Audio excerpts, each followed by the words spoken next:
So we're continuing and we're still in deep conversation about multiple cars. So what had happened was after we transitioned with Steve, this guy decided to ask questions, and we got into a whole other conversation, and we can continue it here with Johnny. Continue. Oh yeah, Johnny. Hi, Johnny. What's up, guys? What's up, Johnny? What's up? It's my boy Johnny. If you guys haven't He's not seen your him. boy. He has a dad. Jeez. Oh, I thought you were gonna say I was your boy. Nah. Oh, all right. Whatever, dude. He is. He's my boy. You should have been like, Dad, is that you? So yeah, we were talking about the new Zora coming out, and It's got announced today. What is it? but it got sneaked 1,250 horsepower. It was sneaked yesterday. I saw pictures of it yesterday.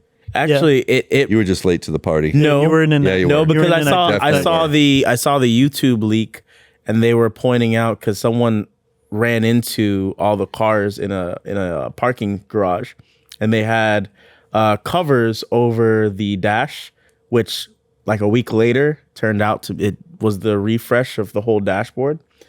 But one of them they were pointing out had the side running radiators, which they've only done on the E-Ray, but it wasn't an E-Ray. It had like the body of the. Anyway. Anyways, yeah, that was long. Anywho. Johnny, Don't talk about Corvettes with me, please. Why not? You don't like Corvettes? No, I'm about to walk off Why not? again.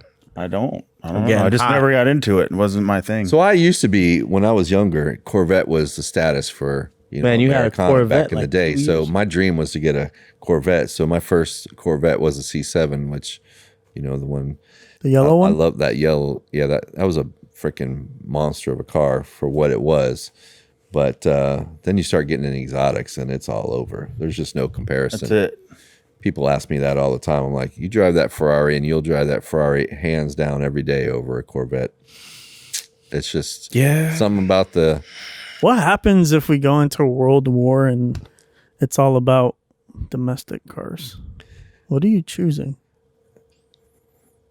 What kind of question is that? It happened in the 30s and 40s. Okay, Don't well- forget about the big Well, thankfully, I have a garage full of exotics that I don't have to just worry saying. about driving anything. the big German 3 where we're fighting against them 70 years ago. So I think Anyway, we all armor up and we just stay bunker here. that's with my our way nice of saying cars. of the 3 American So- cars, what's your favorite? So That's- Steve brought up a good question. He asked earlier, about blew you over. hybridized cars. What would be your car, Johnny? If it The hybrid car? Yeah, if you had- Temerario. Temerario? Yeah. You mentioned that right Well, before we hit. that's Temerario. If I got to plug a car in, it's going to be a Lamborghini. At least that one anyway, because it's the twin turbo. And if I recall, you put one in. You don't know how you're gonna pay for it yet, but you put an allocation in. He's a gonna figure year it from out. now, I built it the way I wanted it, and I didn't do all that carbon fiber. So we'll see what happens in a year. Yeah, Yeah, I can't wait to see that thing. that's gonna be a nice one. Can you say what Can color? you give us a little sneak peek Blue. of some of the spec? Blue.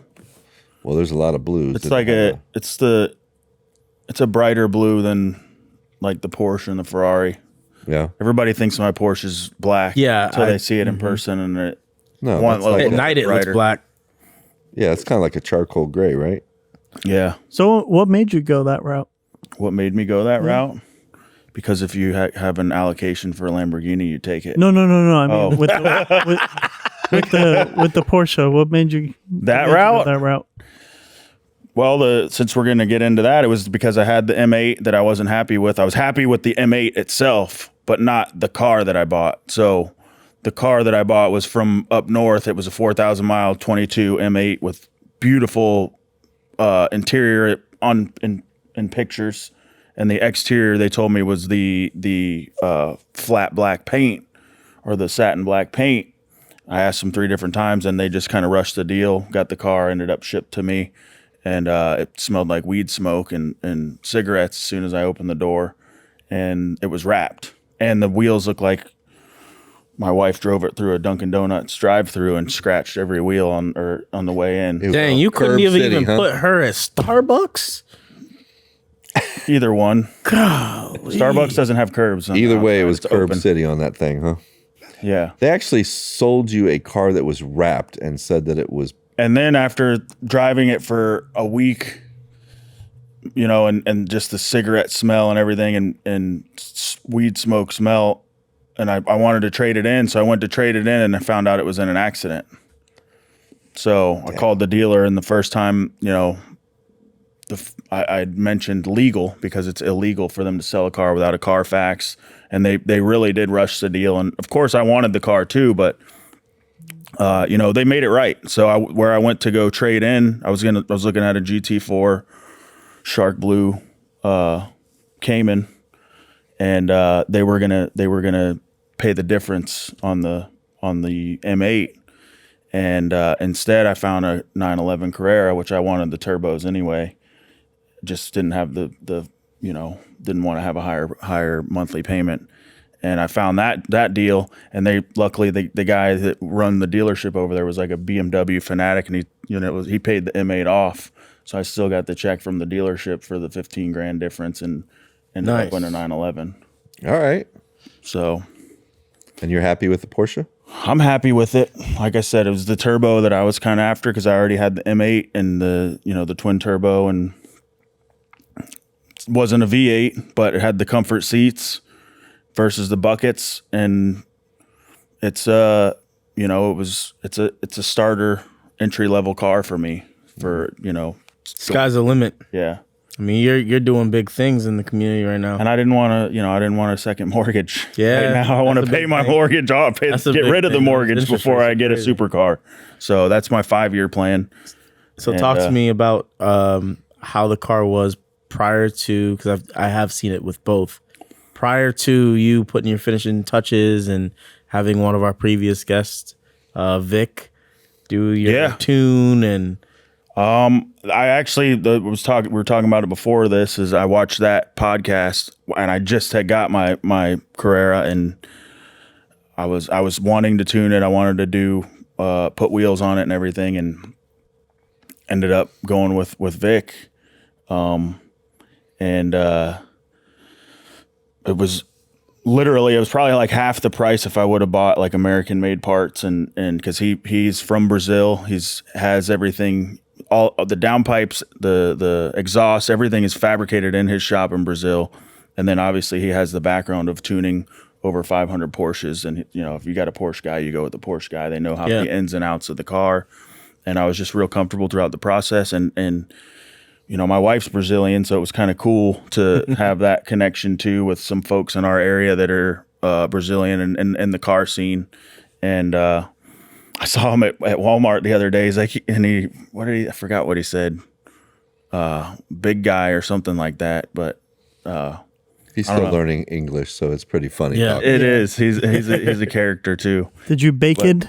That's what he says. I've been dealing with the Brazilians for 7 years, so I've heard them all. But so we got it tuned. I don't know where we're at horsepower wise right now. I know he kind of left it on the lower end because I still need to do the Y pipes and possibly, you know, upgrade the turbos and an intercooler before we put any more boost on it. But it make a big difference. 3.0 twin turbo, and I think stock we were at like 470, and some people who've driven it said I might be close to 6 or a little like. So it was a noticeable difference when you started driving big noticeable difference for me. I mean, on the cruises, it definitely looks. It seems that to be thing holding its own now. Is nasty, and it sounds great. The couple of other cars that I've driven compared to my car kind of has that little bit more off the line that I feel. And I don't race it, you know. I'm like everybody, like we're driving down the street, because I think when Steve first got his car, he took off on me. I had my wife in the car, and she's like, "Stop right now and let me out. I'm walking. Like I can't drive like that." Whenever she's in the car, so I've never really like tried to race with it, unless you know. Doesn't stop Steve though. Yeah, Steve's still going. That's awesome to hear that you saw the podcast linked up with Vic. Definitely. And just how if you guys haven't seen that podcast, I'll link it here, but. Pretty much Vic agreed to the point of the GT3 RS being not overrated, but the average person doesn't need it, and he could take a 911 and make it just as good. Yeah. So you're a sleeper. And literally the same exact 911 that you have. The 991.2 is the best tunable platform that Porsche has to offer, with doing more with less money. Yep. And I agree.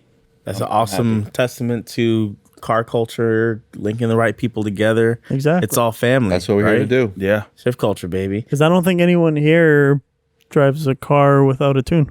Well, one person might, but Anyways, so You let's can tune it though, I think. yeah, you can. could, you tunable. you could. could get like extra like Some turbo. baby power Yeah. or Maybe throw a cold air intake on that thing or Yeah. something. Exhaust. Yeah. we could put something on the exhaust to make it whistle. I bet Vic could fabricate one in Brazil and ship He it probably over. could. He might bake it, but it'll be fun. Maybe we can bend the tailpipes in and create a little whistle sound or something. Oh, the culture. Yeah. We could do Johnny, something. talk to me We're gonna about the help you culture. out. How has it been? Because I know your story of how you got kind of into Yeah. the car mix. Yeah. How did you get wrapped up in Yeah, this whole crazy The last time you were on, we kind of talked about like some of your background, but how do you get in the car scene? Well, and I never really thought about it until somebody actually said like the word enthusiast. And I never realized that I have been a car enthusiast since my first car. I mean, I always have my, like, you know how people, they're like, why do you put wheels on it? Why do you put the Yeah. stereo in it? And it's like, you just don't understand. When my car starts and pops and bangs, my wife's like, you paid money for that? That's like paying money for rims. It's like my brother's car sounds like that, and it's an old beat up Volkswagen, and so people just don't understand. They don't get it, and it's like you have something, you want it to be what you want it to be, and it is. Yes, my first car was a '79 Mustang, a 4-cylinder Mustang. Paid $250 for it, and it only ran on 2 cylinders. So it topped out at about 45 miles per hour, but I pulled the seats out of that thing and put new carpet in it, and just everything. I was put the stereo, the little plate that folded down, the old Pioneer one with the car race that went across on the digital, and that was like when aux cords were starting to be cool. Pause. That's But what that's Nick- Couldn't have It's fixed rude. it first. that's what Nick still has in his car. Listen, We couldn't have put it. We could have fixed it first. No. That was more of like a drive it till you blow it up kind of deal. I'm like 2 + 2 does not equal 6, Johnny. That was a drive it till you blow it up car. That was a. But we put. I already knew it was. All right. Okay. That was just to get me to and from work. But I mean, even the fact that it was that, like, You I still still had pride in it. was putting special touches on it. Yeah. and Still personalized. You're making it your own. right. So even On a though that was two-banger. where it started, maybe some other people can identify to that story of I didn't come from money. I didn't come. I had to buy my first car. I had to work from 17 years old was when I had my first job, 3 months before my 18th birthday. So that's where I started, was at the very bottom. Johnny, listen to me. If you don't listen to me right now, I would buy that car for $250 right now. $250. Point me where it's at. As Yeah. long as the 2 cylinders still work. Yeah. You'd buy a Mustang. I drove back and forth to St. on. Cloud to The Fort 200 Pierce doing 45 250 miles an hour I on don't hate- 95. Oh yeah, Picking I up don't my hate girlfriend in Bureau. Yeah, buddy. I respect that. AJ's like out here. No, thinking, no. I don't hate Mustang. It's okay. I love Mustangs. It's okay. Oh, You're we're just going there. confused on what you love. I think. I know I don't like Hondas, but somehow I still get accused of liking Hondas. I don't like Hondas. I had a told Honda Heather before. the other day that you thought her Type R was nice. I think it's nice. I don't you hear- think I want to ever Did you hear what the have guy said? one. Did you hear Or what the be guy in said? I there. had 2 Hondas. 2, not 1, but Yeah. 2. That's good. Yeah. That's like, you know what? Like, okay, for instance, I appreciate seeing Aston Martins on the road. I love seeing them. Would I ever want It's an Aston AMG. Martin? Yeah, now. Would I ever want one? No. I love, everyone's like, holy cow, that's a Chiron. It's a Bugatti Chiron. Wow. Would I ever buy one if I had the money? No. Who Good to see triggered you you? passionate You say that. Who I triggered like you? certain things and I don't like certain things. Gotcha. For me, I have an appreciation for a lot of things, but is it me? No. Gotcha. A Mustang could be me though. What came after the Mustang? The $250 Mustang. Dodge Dakota. Oh, I don't remember what year. I want to say it was like a 19, but it was the 5.9 RT 4x4. A 2019? I'm sorry, 09. Oh, I was about to say. I'm like, yo, you Yeah. rode those 2 cylinders. A long time. Yeah, you rode it down the Actually, last I horse. don't remember. It was older than that. It had to have been. Yeah, because I I graduated or was supposed to graduate in 05, so that tells you how old I am. But yeah, it was an older Dakota. and 35s, 4x4, 5.9 RT, With the 24s on there. Flowmasters, 10-inch Flowmaster was a thing back 10-inch in the day. subwoofer in the back that was rolled around as I was turning corners and Give you that extra boom. Oh yeah. yeah. But I remember beating a 5.0 Mustang with it. They only had 2 cylinders. No, that was the 4. That was the cool. I was living in St. Cloud, running heavy equipment, and that was like my redneck mobile that was still cool to drive around in St. Cloud. So when did you get introduced to the car culture around here? Because I know you started coming to our events maybe, a year ago? Yeah.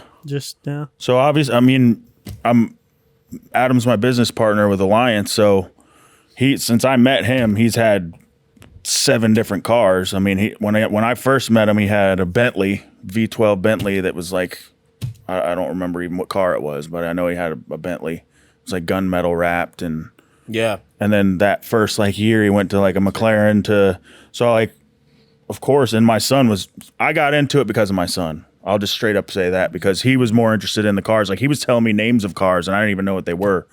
And so I started moving in that direction with him. Like, hey, this is going on, and he would tell me about shift culture events because he was on his Instagram seeing you guys. And so we started coming to.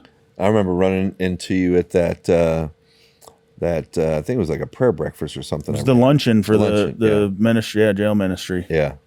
And that was Jake Paul fight night. That was the Jake That's Paul. That's right. And you guys came out to the Tyson. You invited me to night. that, and that's when that was our first event we came here with. Yeah, I remember. Yep. And even then, I'm like, I want a car. Seeing him in the I want a light here car. too changes things too, man. Well, and even I was looking at Supras. I was looking at everything, anything and everything because I have a work truck. Whenever I started working at Alliance, I had a truck, a Dodge 1500 Limited, and I would come home from work in my work truck and see my truck parked in the driveway every week, and I was still paying for it. And I'm like, why do I have this? You got a work truck, so you might as well have a play car, right? Exactly. And then, so I traded that truck in, bought 2 cars from my wife's cleaning company, 2 brand new Hyundai Konas. So her cleaning company has 2 crews now for less than what I was paying for the truck. And then we paid those off, and then I had the justification to Do your thing. get something. Yeah. That's levels, right? Yeah. Yeah, it's levels. It was crazy. definitely the plan. See, it's a perfect example there how cars are not just depreciating assets, but they put you in positions to make more money. Well, they Some definitely. people would take them 5 years to pay off a Hyundai Kona too. So I just decided to pay it off quicker because, if trying to make the finances work. I think it's cool when you start getting into these level of vehicles. Obviously people, they show up because they want to take pictures of cool cars like Rosie or your Porsche. And it's like, then you start meeting interesting people that you typically would not typically meet on the street. And it's all centered around, your ride, which is very cool because I've run into people that you just don't meet on every day. And it's opened up opportunities to get in from business to social events to, putting together rallies in other states now. I mean, it's pretty cool what the whole car community opens up to when you start running around with, elite type cars like that, And it's not that we're trying to be all that to everybody because, car doesn't really make who you are as a person, but it definitely opens up opportunities to meet.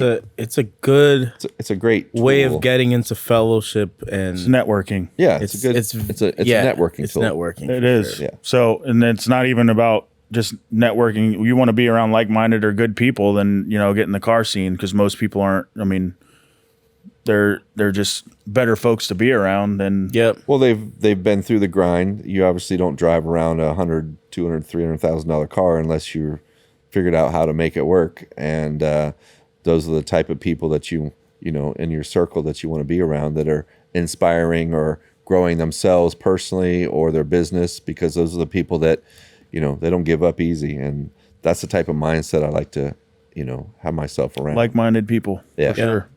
You can definitely identify with that. And that was why I jumped into I didn't know like shift culture, like that it's shift culture, but it's shift culture, right? It's a great place for getting kids off the streets, showing kids that, the next generation that there's a place to come, a place where you can hang out, that you're not getting into trouble, that you're, hanging out with folks that are going to the next level. So, I mean, I don't know about you guys, but I would want my kids hanging around folks like that too. So, man, I can't tell you like the stories I've already had. You talk to people as they're coming in, and you ask them how their week was, and some of them you don't get. Some of them give you bleak answers on what they're going through, but they'll always say, "Hey, man, I've been waiting all month for this. yeah. I'm waiting all month for this.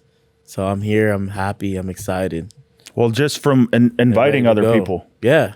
Because just since I've started coming, I throw it out on the Bible study group chat, or I throw it out on Facebook or whatever, and these guys are like, "Hey, next time this happens, let me know." And I've seen probably I can count on both hands since I started coming, which has only been 6 months or so, 8 months, 10 months, but of other folks that are now getting involved, bringing their cars, Right. and bringing their kids, and Yeah, that's cool seeing the organic growth about just running into people in the not even knowing that they were into it. Yeah, you don't know. Like, People are looking for. It's not even if they have a car. I mean, just the spectators that want to come out, that are looking for a date night to go out and hang out and do something that they know that is, Want to get the kids out of the house. It's a good Community environment outreach. to hang out with. We got food trucks, so everybody loves to eat food, and everybody loves to hang around and sit and look at sick cars. So, I mean, it's a great. now you're involving the bikes. Yeah. Now we got bikes. are Right, We had close to 170 bikes. So when are you and Steve last getting week. bikes? I know I'm not nice. getting a bike. Yeah, me neither. I'll come hang out though. I'm good. Yeah. I was a firefighter for 5.5 years, so I don't want a motorcycle. You've seen some stuff. Right? Yeah. Yeah, I gave up my bikes and went to cars too. You say that for now, but on I the know, last I'm podcast you were tempted. talking Keep about hanging your around all I'm these tempted. bikers, and let's see how that goes, right? Yeah, we'll see. I just still gonna have kids and show up to the shop and there's gonna be a helicopter. Yeah, trying That's to how it is around here. get him sometimes. away from his. That's how the wife, GT was. Mrs. Lloyd, who's gonna come Just in after case you don't know that story, the GT was like, it was a meeting one day. I was like, "So what do you guys think of the Ford GT? Oh, it's a cool car. It's in some of our dream cars." And I was like, "Okay, yeah, I'm probably not gonna get one." A week later, a Miami blue one shows up. Yeah, I got it. It was a good deal. I couldn't pass up on it. I showed it to AJ, and he's like, "I want that car. If you ever want to get rid of it, that is my car." I'm like, And- "Okay, man." And then I drove in it with him, and I was like, I don't know if I want that Yes. anymore. It's just not comfortable at all. Yeah. But it's a cool car. It's just not comfortable. I don't care that it's not comfortable. I think it's perfectly It's a- comfortable. it's- It's not it's- comfortable if you have two people in the car, Yeah, yeah. but if you're just in it by If it's yourself, me by myself, it's great. And honestly, the seats for a And supercar, long term, not long drives. uncomfortable. I've driven it, from Miami back to 2.5 hours, and I think in any supercar, after about 2 hours, Yeah. Chiropractor. you're ready to get out and stretch a little Need bit. an adjustment. It's better than the STO. I'll definitely give it that. The has STO those is bucket seats. And probably the worst Yeah. that one I've been in so far. Until you're locked in one and you think you're about to die. Yeah, that I was. told my wife that because I want the an F8, or I was looking at the 296s. But I told her that even if we lose the house, we could still sleep in the Ferrari. Yeah. It's got Yeah. the comfort Yeah. inside of it. It So does. We could live in. I would tell anybody who's trying to go for their first car, if they can swing it, Ferrari is definitely hands down. That is the 06. Or in cacti green. I'm not a cacti green fan either. Y'all are the biggest haters. But yeah, Ferrari. Biggest hater. Ferrari's definitely hands down one of the biggest classiest. haters. I sat down and in the Ferrari dealership in Miami, and I basically just got the rundown from the guy. Started, like the manifestation thing that everybody talks about. It'll happen. Yeah. It's gonna happen. Yeah. But For when me you get to too. the point where you can get like an allocation on a track Ferrari, there's levels to it. Even for a Porsche, you got to have 10 Porsches before you can even get an allocation. Like, What? yeah, you got to have a book Exclusivity. before they even say, like, here, you can pick what color you want. Exclusivity. That's what it's all about, right? How bad you want it.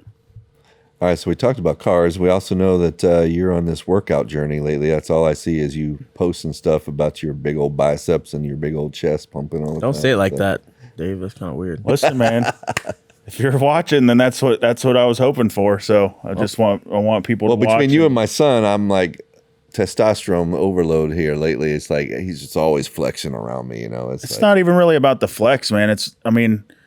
I don't think that any masculine man individual doesn't want to have a good physique, right? Right. I don't think, 100%. and I don't think that if any man goes to the gym, I never want to go. I tell my son that all the time. When I wake up and that alarm goes off, I never want to get up. I never want to go. But after I go, it's a release. It's a dopamine release. It's like, it's therapy. It's all of that in one. And he started conditioning for football last week, and he loves it. He's asking me all the questions. He's wanting to start going to the gym with me in the morning. Obviously, he's like Monday. He's like, I'm coming with you. And I've turned the light on at 5 o'clock, 4:30 in the morning, and I was like, let's go. He's like, nah, probably not. I'm good. He kept sitting up, and I like telling him, he's like, I'm not gonna go, and then he'd lay back down. But just the fact, 5 a.m. I mean, different. If I inspire one person in my life and it's my son, that's all I care about. You know what I mean? That's right. So I've been hitting the gym since I was a teenager, and Ben, I think working out definitely changed his impression of himself, because every kid goes through that 11 or 10 to 13, 14-year-old age where they're clumsy and they're having a hard time with their weight, or they're not big enough, and then he hits that 14. I started taking him to the gym with me, and I just turned his whole mindset around, because now he's found weights. He was never super athletic. Now the athleticism that comes now he's trying to push us over. Yeah, now it's crazy. that's what's going to happen to Braden. I truly see that with my son, because but that's and it's not even about like being like a musclehead or anything like that. It's I think with any type of mindset training or any type of mindset changing, I think fitness should be first. Some people have the mindset first and then think about fitness. Like for me, it was like the whole mind, body, and spirit thing. And then I just realized later on, like, that I could do what I never could, which was, overcome really eating is what it was. And the not wanting to eat chocolate cake or whatever it was. And because I'm still a fat boy at heart, realistically, like we go out to dinner and my wife's like, I'm getting this. I'm like, man, I really want that. but just having the discipline and to know that I'm on a journey and I have a goal that's set, and I want to see my abs. I've never seen them in my whole life. So yeah, I feel like if you can control your body in that way, you have that discipline. Have you ever seen your the abs, mind Nick? over the body? Yes. Yeah. Okay. Before COVID, and I haven't since. We'll have to reference that picture up here. Have you seen your abs? Before COVID, and see two of them right now. So I haven't seen them since. Was it during COVID because you got sick and then you saw your abs? Or? No, Okay, my bad. I used to wake up at 5 a.m. to go to the gym. Did you really? Yeah, I can't do that no more. I've been trying. I'm easing my way back to it. Don't say trying. Just say I'm doing I'm it. working on it. You've definitely Inspired you? inspired me. Like out of Okay. everybody in my circle, you're inspiring me to keep it up. Cool. I don't know if I'm waking up before 5 to get there at 5, but eventually I'll be there. My thing was every wake time up. I told myself I would go in the afternoon, I never went. Yeah, that's a big. And my phone starts ringing at like 6:30ish, and it doesn't stop till about 5 in the afternoon. So I tried the going in the afternoon thing, and there was just too many kids playing on their phones and sitting on machines, and Yeah, that definitely the happened. place is thick in the afternoon. You go in at 5, 6 in the No morning. matter there's what gym you go practically to, nobody there except the exactly. There's dedicated no people. fighting. Yeah. I get what I want, do what I want. I'm out of there in an hour. I think my buddy, he cuts my hair I actually met him at the gym, and he's like, he had another friend of his come in. He's like, that guy, I got resting face is what it is. So he's like, that guy looks angry. He looks mean. And I was like, later, like after he met me, he realized like I'm a big teddy bear. I'm like, no, I'm in the zone. When I'm in there, like I'm focused. I got an hour to get in there and get out. Like I'm not going to go hang out and like talk to everybody. And same thing. I go to the HIT training, you know, at Trifecta, and like everybody that's in there probably thinks that, you know, they know me now, but I just don't talk for an hour. They're like dancing and in between exercise. I feel like if you're doing that, you ain't doing something right, because you come here to work out, you still got energy to dance around in between, then you're not going hard enough. So I hear that. That's big. So just real curious, give us a quick little backstory on you, because I know you came from a little bit of a rough background, straighten out your life. Give us a quick little 911 on that. Quick, Fort Pierce, from Fort Pierce, played Little League at Elks Park, about a quarter mile away from here. Yeah. Grew up off of Midway in White City, the original settlers, White City, built my mom and dad's house. Great upbringing around here, man. I had awesome people to hang out with, awesome friends, awesome parents, and just started going a different direction at a young age. Like 11, I think I started smoking weed for the first time. My whole family smoked weed, and then it just progressed from there. You know, sports was my first love, so I knew I had like addictive personality from a young age. So it was whatever I liked, like I went full bore at it. And so to the point where I was arrested and went to my first juvenile program at 12 years old. They called me Jitterbug. Everybody else was like 15 or 16, and I was in my first level 6 program. And just taught me more drugs. And so when I got out, program. I just became, you know, I think I got it out of the way in my teens, because I still played sports. I still like went to school. I had like the mask of hung out with everybody. I was on the football team. I was on the wrestling team. I hung out with the kids that smoked cigarettes in the bathroom. I sold Nick bags out of my shoe at Central. And I just had that knack to just hang out with everybody. And, you know, at some point in my high school career, there were like some kids, they stopped drinking at the parties and they go home. Like I didn't want to stop partying. I was the one that just wanted to keep going. And that just dragged on until my early 20s. I got clean with my dad, and stayed clean till I was about 27 years old. Went to Narcotics Anonymous, worked the 12 steps, brought guys through the steps. Used to bring meetings into the jail with my dad at Rock Road, and became a firefighter paramedic. Had my own lawn business from 21 to, well, until I ended up, I didn't lose anything. I gave it all away. I know where it went. I got strung out on drugs again at the end of my firefighting career, and lost everything. Lost the house, the truck, the car, the business. Everything went out the window, and that's where I ended up going to jail. Spent probably a year or two in and out of jail, and realized that I didn't want that for my life anymore, man. And I got out, and after really losing everything, even my family didn't want anything to do with me. The only place that would take me was a prison ministry out of Rock Road, and no job, no nothing, took me off the street with nothing but my clothes I had. And that was the start of my journey of, I found God in Rock Road. I was in the spiritual dorm the last time I was in there, and these guys, I mean, you talk about craziness of the freest I've ever felt in my life. I was behind bars. Like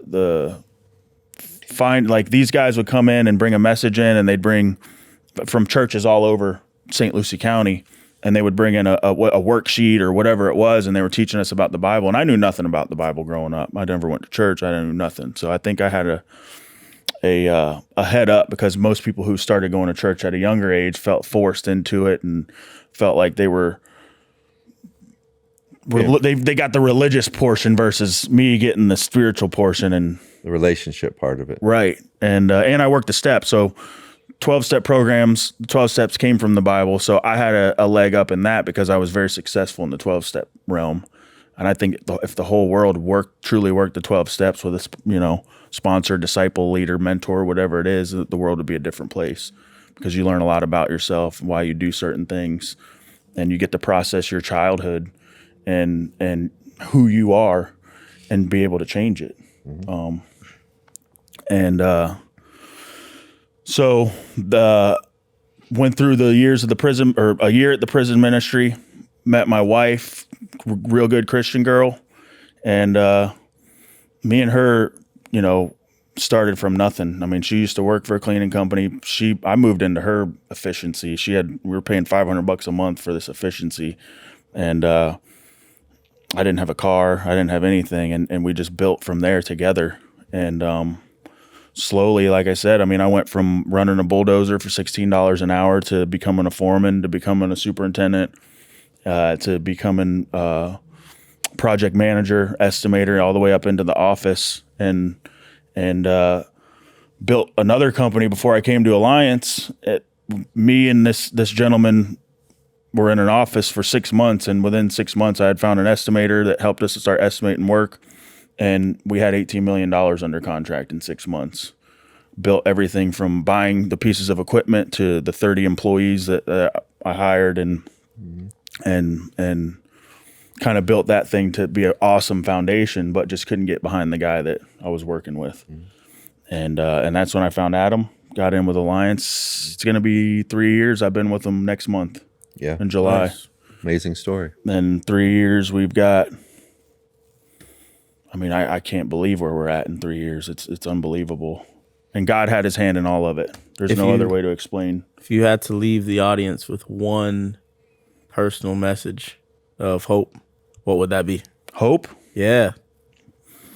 Hang on, pain ends. Hang on, pain ends. Hope. Acronym. Get it?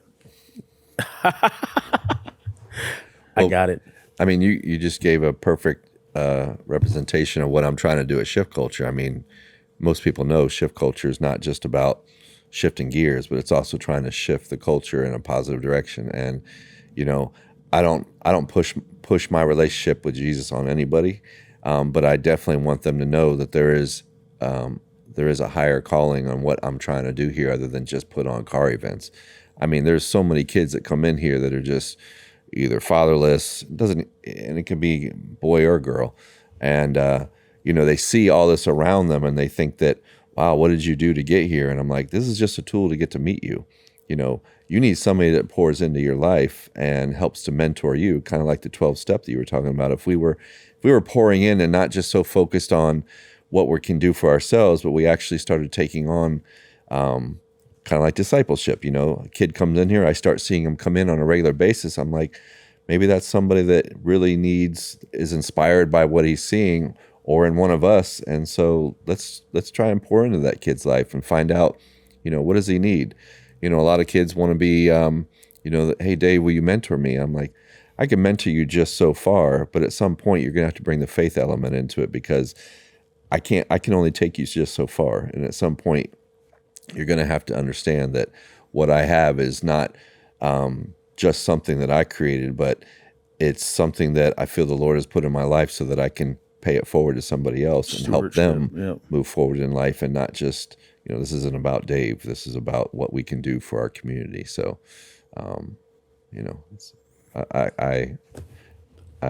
Powerful. I relate to what you're saying, in that. So we got to be doing something more than just for ourselves. It's got to be something. Sometimes you don't even realize you got it in you until somebody tells you that you got it in you, because I never thought that I wanted to work with the younger generation.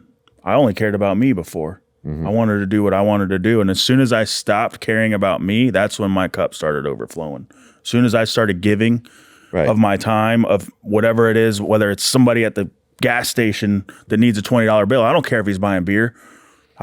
God put it on my heart to give the guy a $20 bill, then that's what I'm supposed to do. Well, it's about being able to be trusted with something. If you just hold on to it all the time, why give you more? But if you openly give it out and he can trust you with more and more, then he starts putting more on your plate and you can start handling more, because he knows that he can trust you with it. So It's absolutely about. And you don't have to have money either. It's giving of your time. Yeah, it's all. And I didn't realize that before too. That just being a volunteer at the Boys and Girls Club or something, instead of, we're just in there helping them paint the walls. But next thing you know, these kids are coming. They're like, "Hey, I want to learn how to paint," and that's Looking something for examples. That's awesome to be able to, like, here you go. You take this roller and you roll it on the wall, or and it's what is that, the saying that you can give a man a fish, you can eat for a day, but if you teach him how to fish, he'll eat for the rest of his life. Yeah. So, Right. and even if it's that one little seed that you plant, that, because I have that from my past. There's people that I came across through seasons in my life that one thing that they said, this sticks with me today. So We have dropped a ton of nuggets between the two of you gentlemen today. sorry. No, it's long. okay. It's all right. Hey, just think about what Steve went through last year. Man, almost 6 foot under, and just the fact that he's Oh, the jet ski incident? Gosh, Yeah, that was crazy. a scary one, man. I didn't Told him hear all- about I that. tell him all the time, boy, you're a miracle kid. Yeah, I man. brought You've that had up the a number other of day. things I happen didn't to you hear and about he's still that. here. Right. There's a reason. But you know what? We have to do this thing where we stay shifting. Yeah. Stay shifting. We stay shifting. Yeah. Coming. I saw it coming. Oh, we ran out of battery? No, memory. Memory. Oh, memory? Oh, Yeah. We can All right. switch it up. how long did it You're good. You can stay shifting to that camera. say shifting? No, you don't. No? I stay shifting. Oh. You don't listen to AJ. AJ is the trick. Stay That's the thing that shifting. people